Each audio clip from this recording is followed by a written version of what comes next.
and his more direct teaching to them, and also his trial, his death, and his resurrection.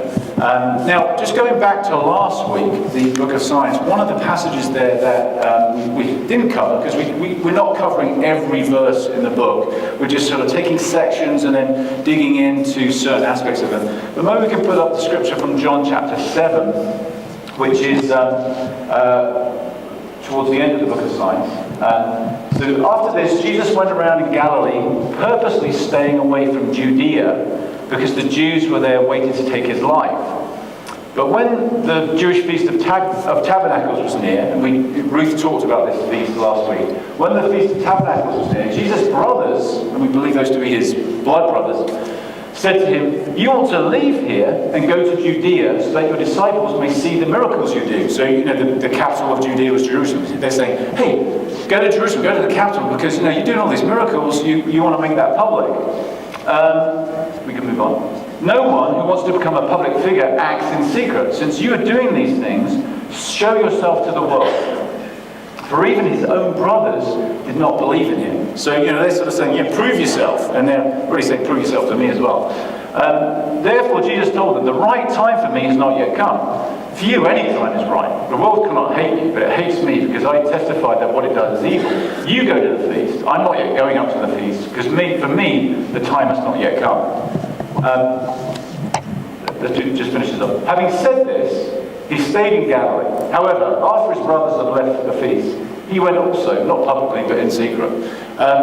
Bit of a confusing passage, that, because firstly, Jesus comes across as maybe a little annoying, and sometimes you can, especially in the book of John, actually, Jesus comes across, sometimes it's a little bit annoying. His turn of phrase, or he seems to have a kind of edge to him. And, I think that can make us think, well, Jesus isn't necessarily this nice guy, this sort of cuddly figure who is just always so nice and polite to everybody. Jesus has a bit of an edge to him. But there's also interesting here, it seems like Jesus changes his mind. This is a sign of Jesus' humanity. The fact that he's saying he's being pressed to go to Jerusalem, go to Judea, saying, no, the time's not right for me. He talks in very sort of spiritual language, my time is not right. He's not just saying, no, I don't feel like it. It's like a much higher reason than that. No, the time is not right. So they go, and then he seems to change his mind and goes down there anyway. So I think I say that as a sort of preface to the fact that it's okay to change your mind. And in light of that, I want to draw attention to the bulletin. Okay, do any of you have a copy of the bulletin to hand? So in our bulletin, we have changed our mind about something. Okay, so all that was sort of prelude to why it's okay to change your mind. In a couple of weeks or so, we are going to start what we call a discipleship series, which is where we have material together as a whole church. We sort of talk about it on Sundays, and then we go through that material in our small groups during the week. We call our small gatherings and small groups discipleship groups. If you're not part of a discipleship group, there's a way to sign up today to join one. So check out the table in the lobby. We'd love to get you into a discipleship group if you'd like to be in one. But in the bulletin, we talked last week about a series that we were going to do, and basically we've changed it. Okay, we're not going to do that one. We're going to do that at a later date. Instead, what we're going to do, I think we've got a picture of, we're going to do a book study on a book by a guy called John Ortberg. Do we have a graphic for that? I'm not sure.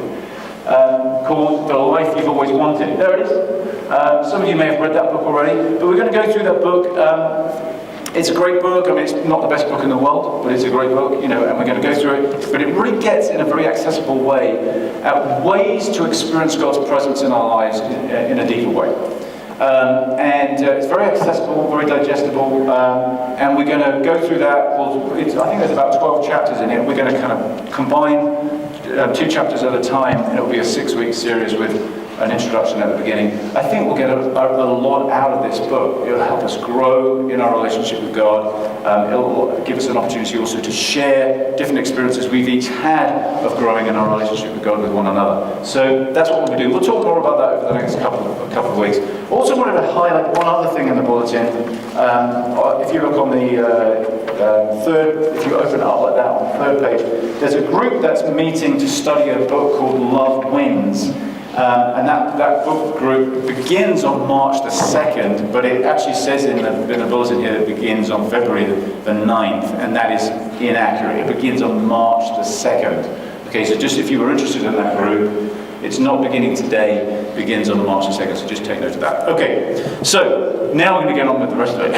So we're into this section called the Book of Glory. Now, glory is a word that's used frequently in John's Gospel. Okay, and we've said before that John, one of his techniques, or the writer of John, one of their techniques for telling this story is to use words that have a double meaning. You know, so the original book is written in Greek, so the Greek words sometimes have two meanings. Just, you know, like we have words like that in English, right? You know, we can have a word that has two different meanings, and those meanings can be very, very different. So in the word for glory in the Greek is doxa. But that word can also mean reputation or opinion or judgment. In other words, the word can mean glory in the sort of more religious sense of talking about God's glory, and John uses it that way. You may remember when we looked at the beginning of John, the prologue, it said that it talks about God's glory being revealed through Jesus.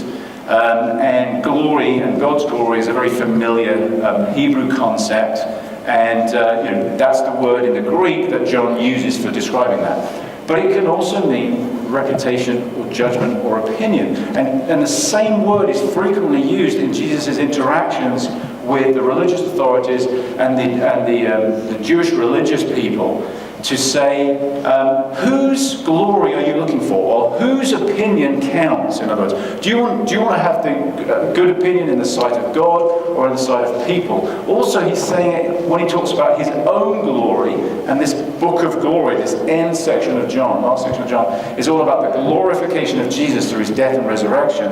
But the issue there is also one of, what are we going to make of Jesus? What's our opinion about Jesus? I thought Ruth made this point really well last week, where she said, you know, when Jesus says, I've come into the world for judgment, he's not meaning I've come to judge everybody. You know, I'm kicking butt and taking names. That's why I'm here. No, Jesus is saying, I'm here to be judged. You decide about me. You decide about what I say, about the way that I'm leading, and you'll make a judgment based on that. And so in this book of glory, we have actually, it's an interesting beginning, because throughout the book of signs, things have not gone all that well. Despite the fact that Jesus is doing miracles, and despite the fact that he's giving these long discourses, these long teachings, it seems that his following dwindles. Particularly, for instance, you may remember a couple of weeks ago we talked about Jesus saying, eat my flesh and drink my blood, metaphorically. And it was a hard, you know, the scripture there says the people around him said, this is a hard teaching, and many of them left him. And his closest disciples, were the ones that remain, and Jesus said to them, are you going to go as well? And Peter pipes up and says, well, we've nowhere else to go because you have the words of eternal life. It's almost like, well, we would go, but there's nowhere else to go. You know, so Jesus isn't exactly on a winning streak here. And his following seems to dwindle. Now, you remember, we talked about Jesus being the light, and light being another metaphor throughout John. Well, by the time we get to the book of Glory, which begins in chapter 13, we have Jesus in this room gathered to eat the Passover meal with just a few remaining disciples, his closest disciples. It's as though what's happened is that as the light has come into the world, and the light has been progressively rejected, and now it's like his followers are huddled around the light, and you're almost wondering what's going to happen. I mean, is this light going to just extinguish, or is this light going to fill the world in the way that Jesus said would happen, or certainly in the way that the writer of John says in the prologue, where he says that the light has come to the world. The light is going to shine in this darkness. And remember that the stakes are really high. Okay, so Jesus has been going through his ministry, teaching and doing things, and he's been rejected, and he's at this point now with his disciples, and the tension is mounting because the stakes are very high. Jesus has not been saying, I've come to help you be a bit nicer to each other, or I've come to make things a little bit better, or I've come to solve this particular social ill, or I'm going to help you with this issue going on in your life. I mean, all those are true, but There's something much bigger going on. Jesus is saying, look, I've come that you would have life and have it to the full. I've come to reconcile all things to God. I've come to bring about new creation.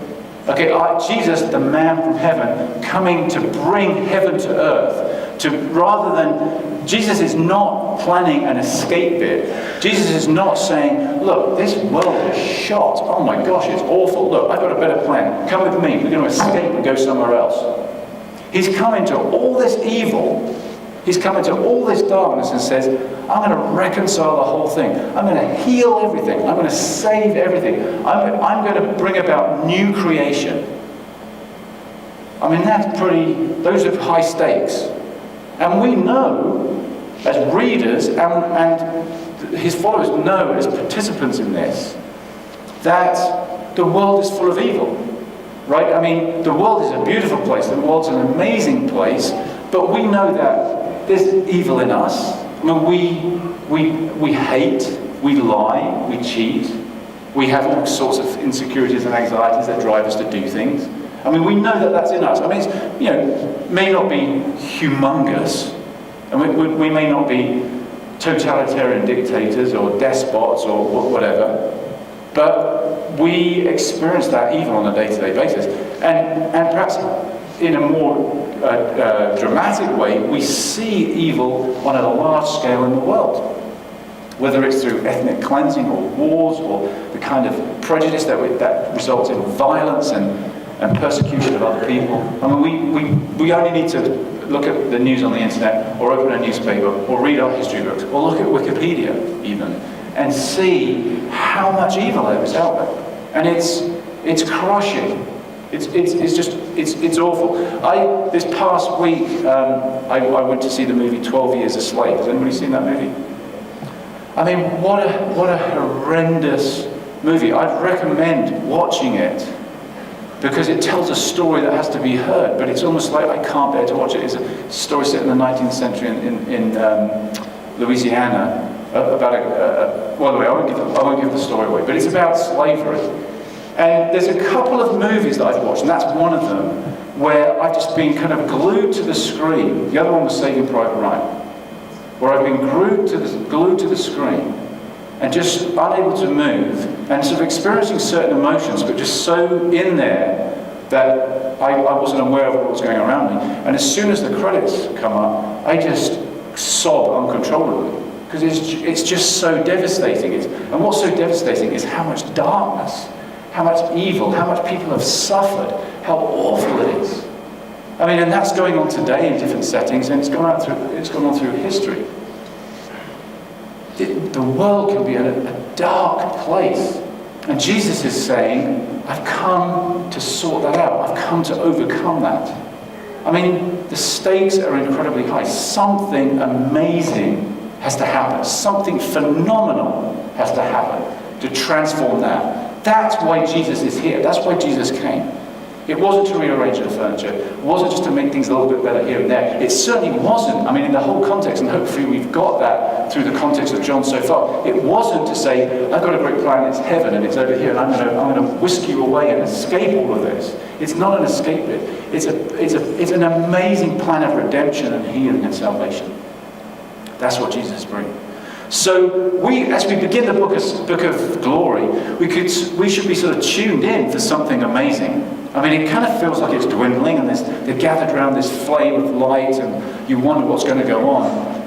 But we should prepare for something incredible. And there's three things that I'm going to address today. Three themes that we see at the beginning of this book, and that eventually get more fully articulated in the latter part of the book of glory, which is where Jesus dies and comes back to life. So some of what we say today will kind of be completed next week, but there's some very meaningful things we can talk about at the beginning here. The three things I want to address are, firstly, love. That the phenomenal thing that's going to change everything is love, demonstrated through servanthood. And that's what's going to change everything, and we'll see that in a moment. Secondly, that is virtually impossible. To really love in the way that Jesus calls us to love is impossible unless we are plugged in, connected into this life source, which is Christ. The energy and life of new creation and living that way and bearing fruit in that way is only possible. It's impossible. It's just a too big an order, a too big a demand, unless we're experiencing that very life itself coursing through our veins. And Jesus calls us to be deeply and intimately connected into that source, deeply and intimately connected to Him. We saw that metaphorically when He talked about eating His flesh and drinking His blood. We saw how the word there was like, rather than eating in a very polite way, it's kind of like gnawing on a bone. Jesus is saying, be connected to me, be close to me, feed on me. Well, He uses another metaphor that we'll look at in a moment of a vine. He says, I am the vine, you are the branches. If you want to bear fruit, stay plugged into me, plugged into this vine, connected into this vine. And in fact, if you're not plugged in, it's impossible to bear fruit. Okay, so love and then intimate connection. And then He also keeps talking about this issue of, I'm going to make a way. I'm going away, and I'm making a way for you. I'm going to the Father. That's how He describes it. And His disciples keep going, where are you going? What are you doing? And John, the writer John, uses this repetitive cycling question and answer process for Jesus to be able to articulate what it's all about. We've seen throughout John that there's a lot of repetition, which we might find frustrating, because it's like, you've said that once, okay, we got it. But this is ancient literature, and this is the way that truth was communicated, but repetitiously and in cycles of storytelling and discourse. And the writer uses the disciples that sort of appear somewhat dim to us because they ask so many obvious questions and ask the same question over and over again. And we can think, they're a bit slow, but it's really, I think it's a literary technique to enable Jesus to be able to articulate what's really going on here. Okay, and one of the things he keeps saying is, they keep asking, where are you going? He's saying, I'm going to the Father. He talks about a trail, blazing a trail for us that can give us access or make a way for us to experience this new life, this new creation that he's talking about. Okay, so let's get into the scriptures. Let's go to John chapter 13, right at the beginning of this section, the book of glory. Here's what it says. We're just going to read the first 5 verses of chapter 13. It was just before the Passover feast. Jesus knew that the time had come for him to leave this world and to go to the Father. Having loved his own who were in the world, he now showed them the full extent of his love. The evening meal was being served, and the devil had already prompted Judas Iscariot, son of Simon, to betray Jesus.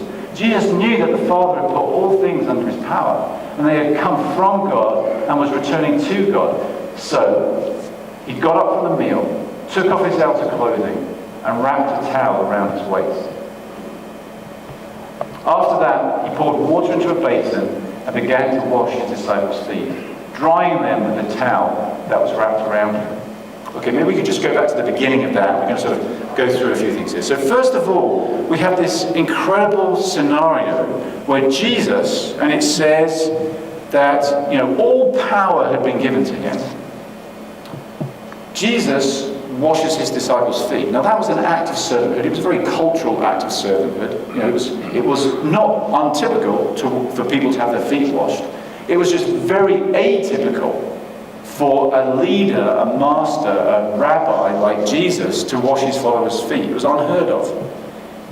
And we have a scenario here where, let's think about it. John has been saying all the way through the gospel, if you want to see God, look at Jesus. Jesus is the Word made flesh. Jesus is God revealed to us.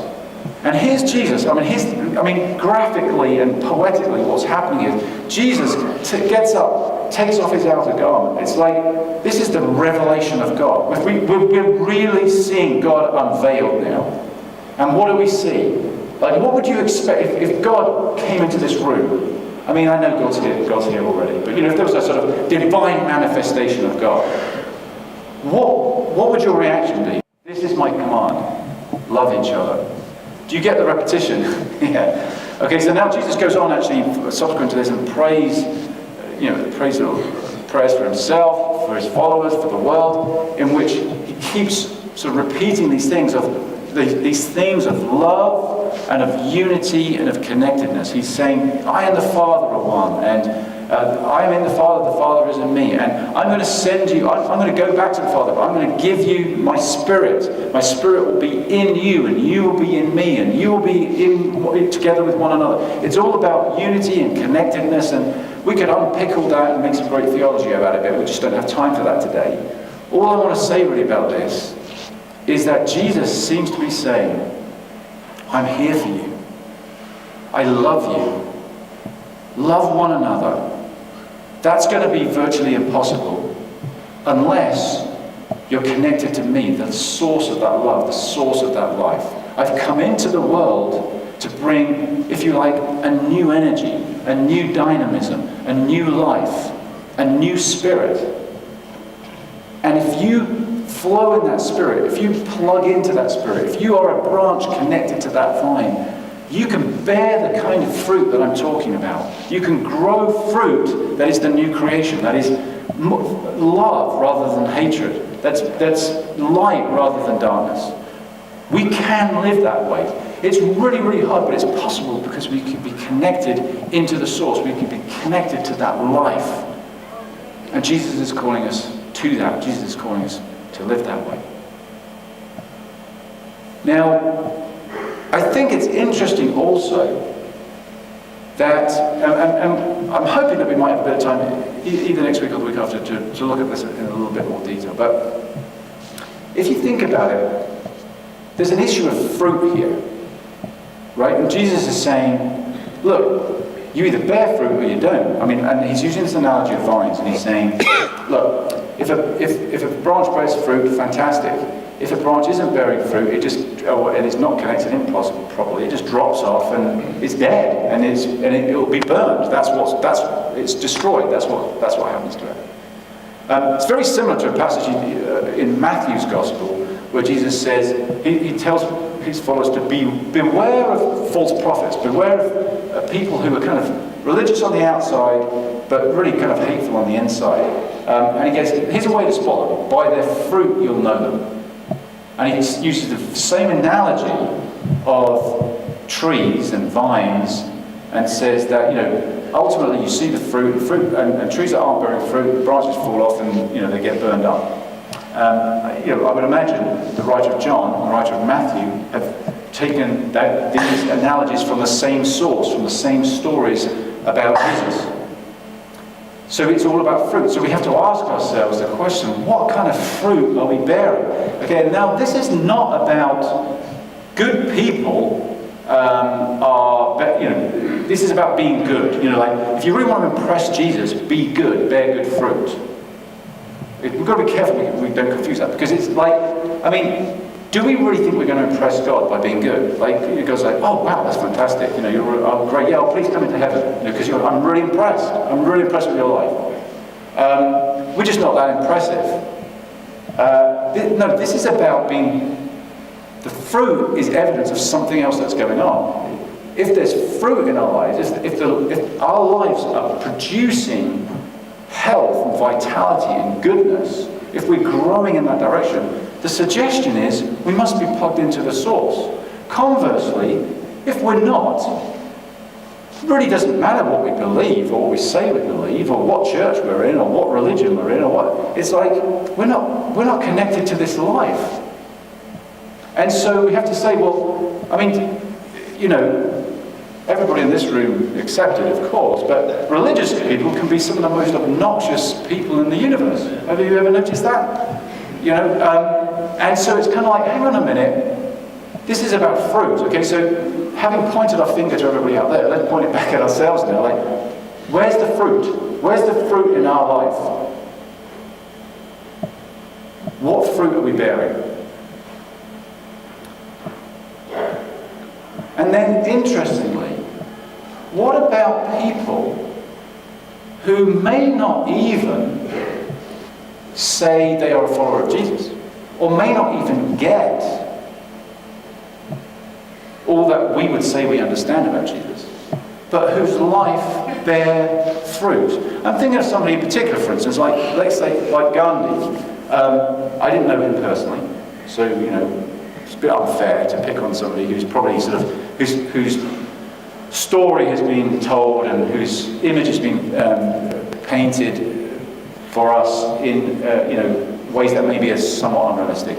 But there's somebody, honestly, in my opinion, I think, wow, that guy seemed to get what Jesus was about. I mean, he had great respect for Jesus, but he wouldn't call himself a Christian in the way that we would call ourselves Christian. He clearly had great respect for Jesus. But I would say that guy, in terms of what he did in the way he led people and what his understanding of love and light overcoming darkness and love overcoming hatred, he seemed to embody and live and bear fruit that Jesus is talking about. So my sense is, whether he understood it in the same way as me or not, he was connected to the vine. He was connected to the Christ. He was part of that. He connected into that spirit. So that then makes me think, well, maybe this isn't all about consciously and intellectually having all your I's dotted and your T's crossed and all the rest of it, because ultimately it's not our belief or our understanding about Jesus that saves us. It's Jesus that saves us. Right? Jesus is the vine that we are plugged into. It's not about a correct understanding necessarily, but about being and living in a connected way such that we bear great fruit.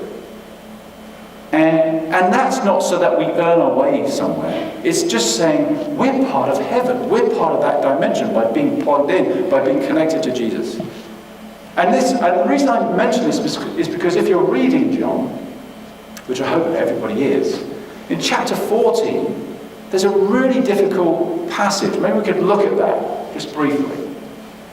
Jesus answered and said, "I am the way and the truth and the life. No one comes to the Father except through me. If you really knew me, you would know my Father as well. From now on, you do know him and have seen him." And this is another one of those passages, we've mentioned a few of these before, that have been, I think, used in very exclusive ways. And I'm just going to touch on this. We're not going to make too big a deal out of it. We can, if you have some questions about this, we can chat afterwards, if you'd like. But this is a passage that's been used in a very exclusive way. Like, okay, I'm a follower of Jesus, and Jesus is the only way to God, so everybody else is damned to eternal fire.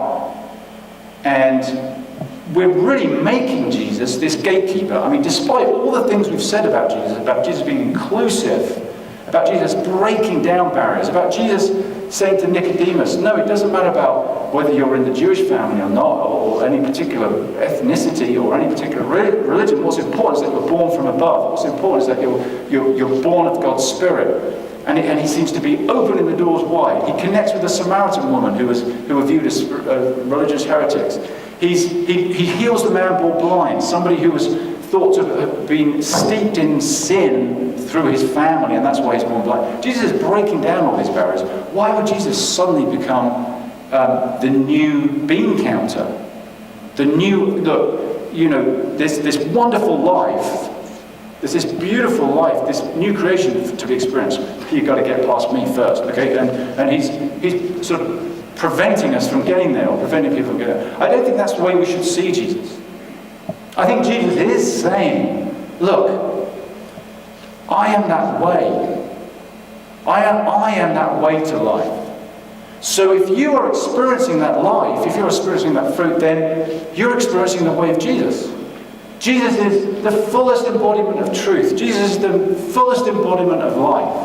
But Jesus is not an obstruction. Jesus is not a barrier. And I think we need to be really careful with that. And again, John's gospel particularly as a gospel, I think we have to be very careful in how we deal with that. And I bring that up because this is a number of people have asked me, because this is I think a troubling section. This is a troubling passage for people, where it can seem so exclusive and everything. I think we can see this as inclusive without in any way diminishing that Jesus is the way.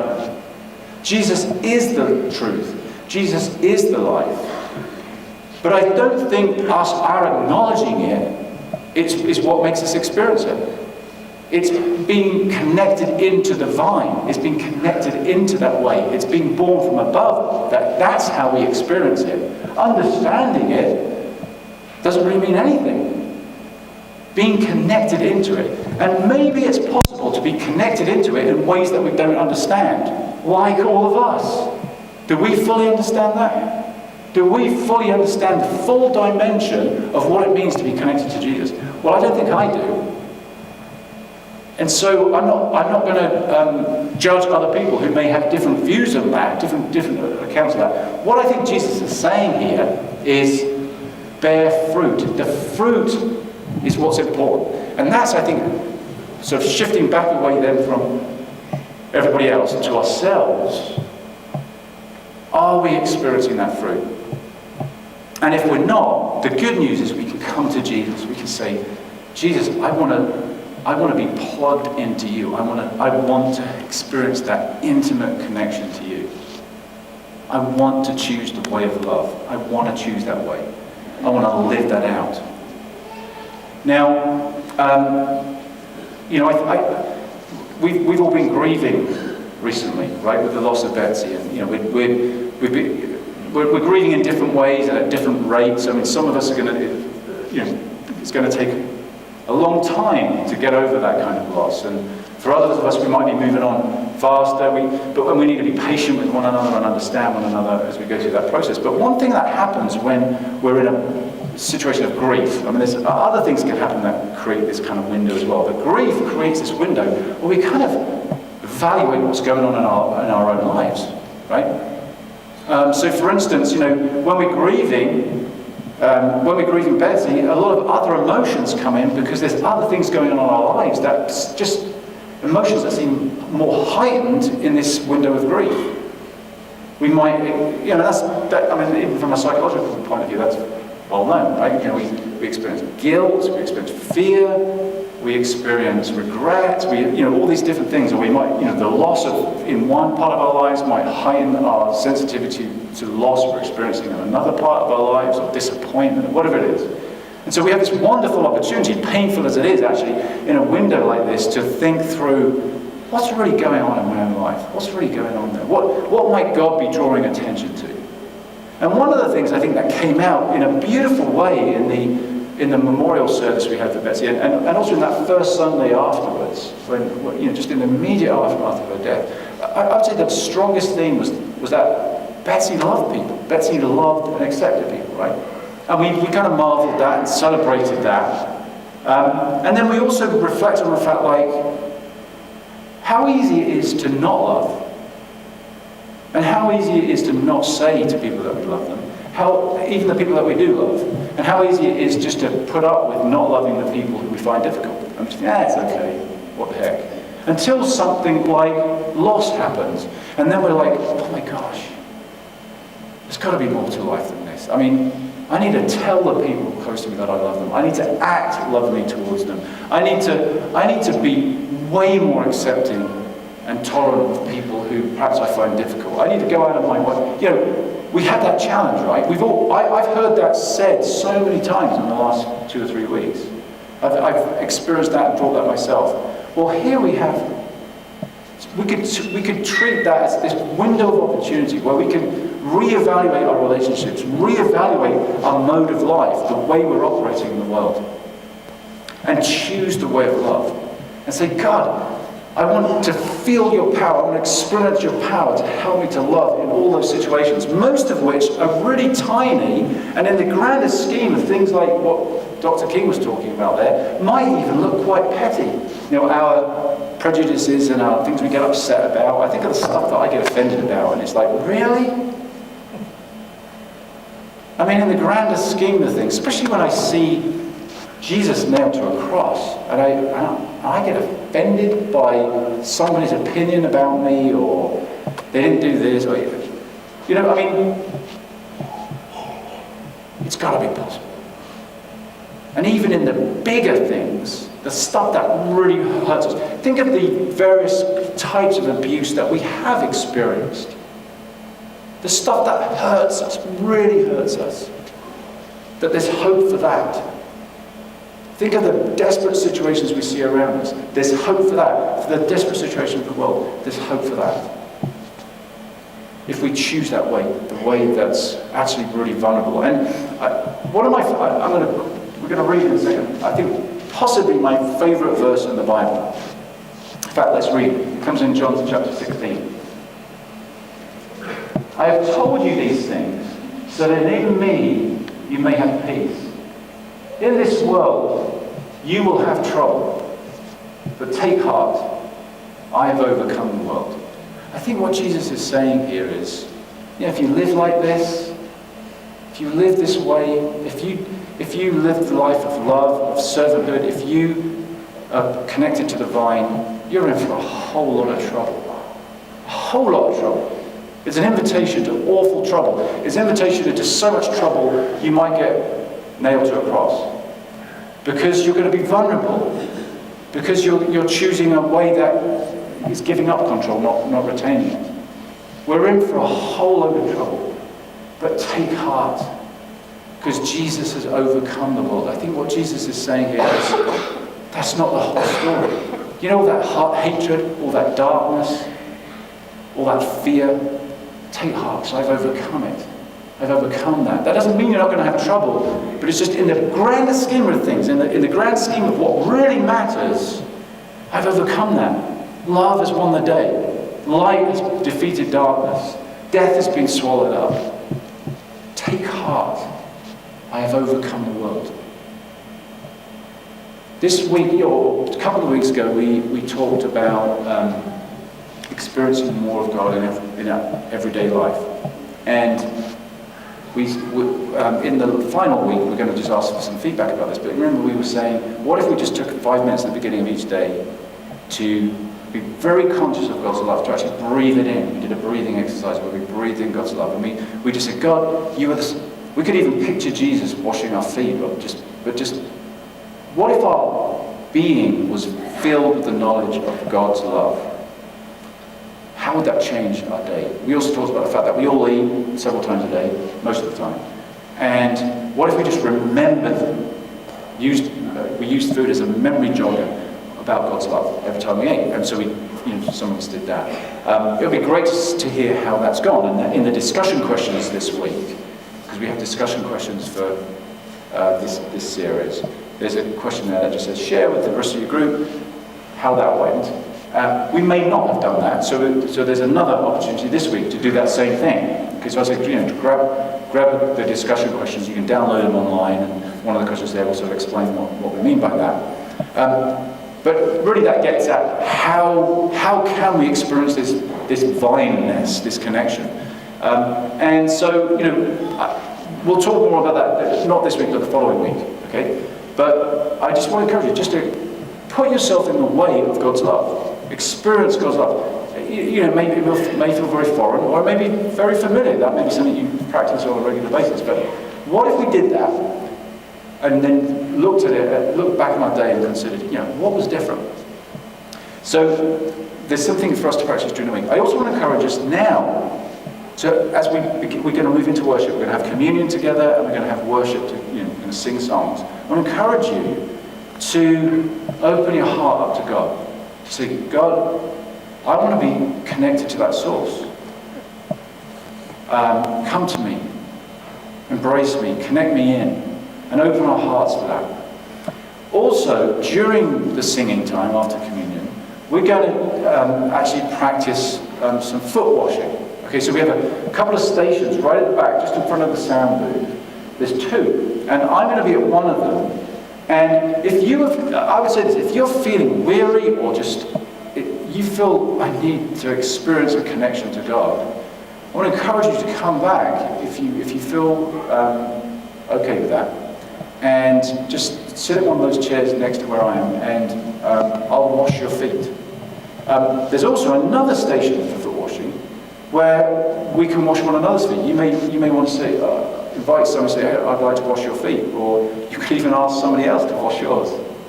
All right, now that's kind of, hopefully that won't be too problematic, but we don't really do that culturally. One of the questions in the discussion question this week is what does washing feet mean in our culture now? Serving in that way, what does that really look like? All right, but we're going to do it as you should wash one another's feet, so we're going to do it. So I'm just going to spend the next half hour washing feet. If you'd like to have your feet washed, won't be any pedicures or anything like that, but just straightforward washing. Just come to the back. I'd love to wash your feet. So let's just pray together. Lord Jesus, you are so good, and you have come at great cost to us to show us a way. You've made a way. As we're going to find out more next week, Lord, you've made that way through incredible sacrifice. The power of the universe is love. It's self-sacrifice. It's not control and fear and domination. It's you, and you are love. And so, God, we just pray that you would come to us now. Come to us in music, come to us in communion, come to us in relationships, come to us as we wash and are washed. Come to us now. Connect us to you. Let us remain in you and experience your love. We ask this in Jesus' name. Amen.